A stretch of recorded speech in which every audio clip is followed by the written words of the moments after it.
परमाणु ठिकानों पर अमेरिकी एयर स्ट्राइक से ईरान भड़का हुआ है।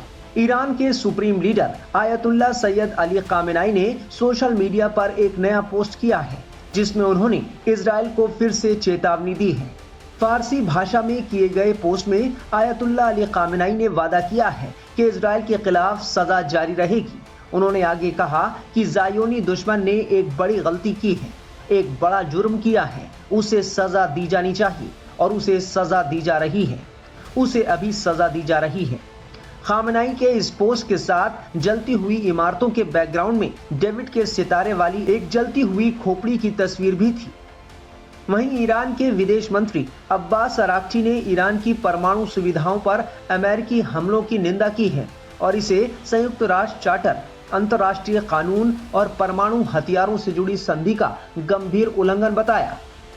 पेंटागन में ब्रीफिंग के दौरान joint chief of staff air force general dead can ने पुष्टि की कि ऑपरेशन में 7B-2 स्प्लिट स्टील्थ बॉम्बर्स का इस्तेमाल किया गया था। उन्होंने कहा कि B-2 18 घंटे की उड़ान में शामिल थे और इस्फहान, नतांज और फोर्दो में एयर स्ट्राइक हुई। बम वर्षकों ने GBU-57 massive ordnance penetrator warheads तैनात किए। आमतौर पर बंकर बस्टर के रूप में पहचाना जाने वाला ये बम एक वॉरहेड ले जाता है और माना जाता है कि ये करीब 200 फीट जमीन के अंदर जाता है। 21 जून की रात को अमेरिका ने जो ईरान के 3 न्यूक्लियर साइट्स के ऊपर हमला किया है, इससे जो भी इजराइल और ईरान के बीच लड़ाई चल रही है उसमें एक नई दिशा आ गई है और लड़ाई भड़कने की जो है एक चांस बढ़ गई है, क्योंकि अमेरिका की डायरेक्ट इन्वॉल्वमेंट जो है वो शायद ईरान ही नहीं, कई और देश भी इसको बर्दाश्त ना करें। जैसे हाल ही में यमन ने तो अनाउंस भी कर दिया है कि वो भी ईरान के साथ इस लड़ाई में हिस्सा लेगा। तो इससे आगे क्या हो सकता है? अब आगे देखिए, सबसे पहली बात तो ये है कि क्या अमेरिका कंटिन्यू करेगा या सिर्फ इस बॉम्बिंग के बाद बंद कर देगा। दूसरा, जो ईरान के मित्र देश हैं वो इस लड़ाई में आएंगे डायरेक्टली या इनडायरेक्टली। तीसरा, ये लड़ाई और कितना लंबी देर तक चलती है। चौथा, अमेरिका के जो ठिकाने हैं, मिलिट्री ठिकाने हैं मिडिल ईस्ट और यूरोप में, उनके ऊपर इसका क्या असर पड़ेगा। ये सारे सवालात हैं जिनका जवाब आपको धीरे धीरे मिलना शुरू होगा, क्योंकि ईरान ने तो साफ कह दिया है कि हम रिटेलिएट करेंगे, हम इसका जवाब देंगे। सबसे बड़ा नुकसान जो होने वाला है मुझे लगता है वो है ग्लोबल कम्युनिटी को, क्योंकि इससे एक तो अस्थिरता जो है वो बढ़ेगी और दूसरा जो तेल की कीमतें हैं वो आसमान छूने वाली हैं।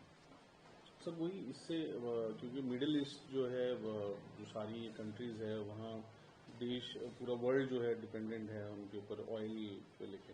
तो अगर ये वॉर बढ़ता है और भी कंट्रीज इसमें ज्वाइन करती है तो कितना पूरा ग्लोबल एक प्रॉब्लम हो जाएगा। देखिए, जैसे मैंने कहा, तेल की कीमतें बढ़ने वाली हैं और अगर खुदा न खास्ता स्टेट ऑफ हॉर्मुज किसी कारणवश ईरान बंद कर देता है तो फिर तो ये कठिनाई बहुत ही ज्यादा बढ़ने वाली है।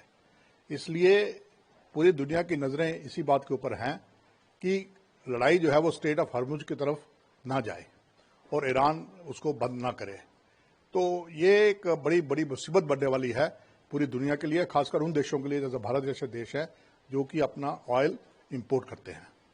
सर वहीं ट्रंप ने जो बोला है, एक तरह तो उन्होंने कहा है कि अब पीस होना चाहिए, लेकिन दूसरी तरफ उन्होंने कहा है कि और भी टारगेट्स है जिसको यूएस टारगेट कर सकता है। अभी तो हमने 3 ही किए।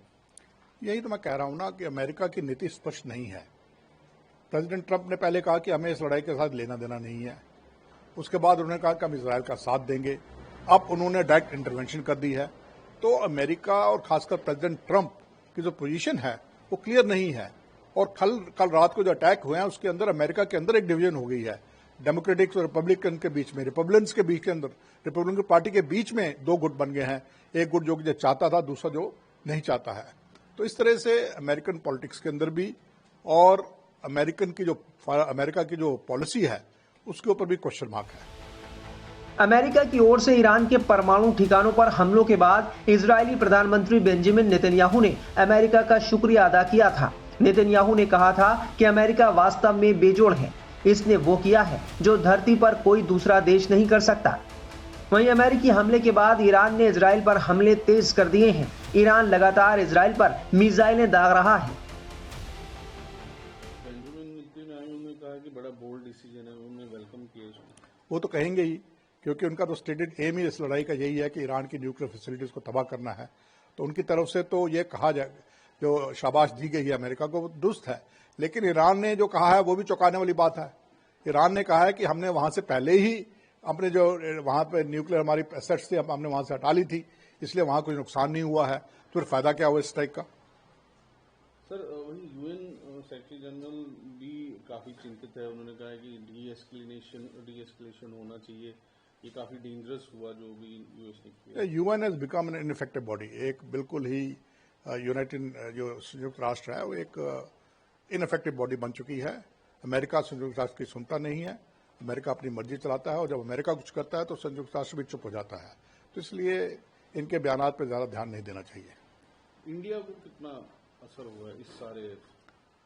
देखिए, इंडिया चाहता है कि ये लड़ाई दोनों देश मिलकर सुलझाएं और जल्द से जल्द इस पर जो खत्म होनी चाहिए। इंडिया नहीं चाहता कि किसी के दबाव में आकर लड़ाई खत्म की जाए। तो इसलिए भारत का जो मौकिफ है, भारत का जो स्टांस है, बिल्कुल साफ है। भारत उसके ऊपर दृढ़ है।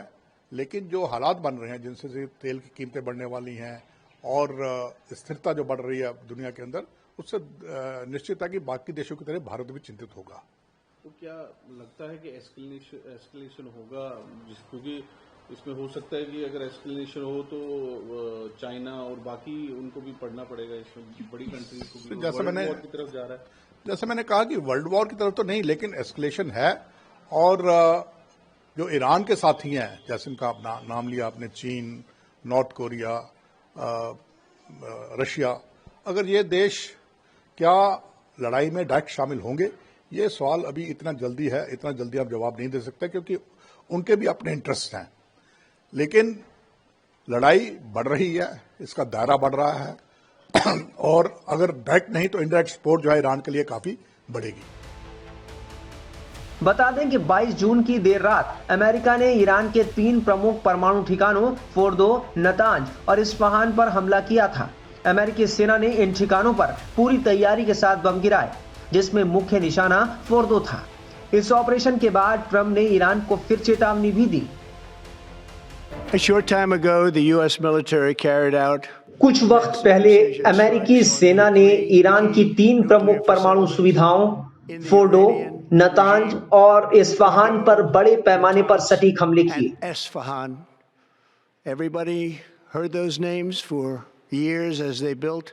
हर किसी ने सालों तक उन नामों को सुना है जब उन्होंने इस भयावह विनाशकारी उद्यम का निर्माण किया था। Nuclear enrichment capacity and a stop to the nuclear threat posed by the हमारा मकसद ईरान की परमाणु संवर्धन क्षमता को नष्ट करना और दुनिया के नंबर 1 आतंकवाद प्रायोजक राज्य द्वारा उत्पन्न परमाणु खतरे को रोकना था। Iran's key nuclear enrichment facilities have been completely and totally obliterated.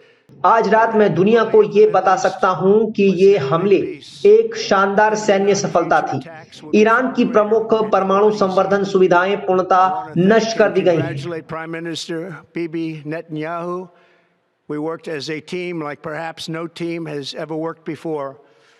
मध्य पूर्व के दबंग ईरान को अब शांति स्थापित करनी होगी।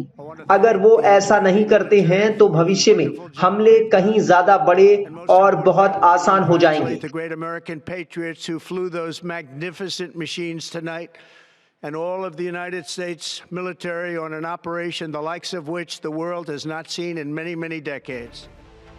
सवाल है कि क्या ईरान अमेरिका पर पलटवार करेगा?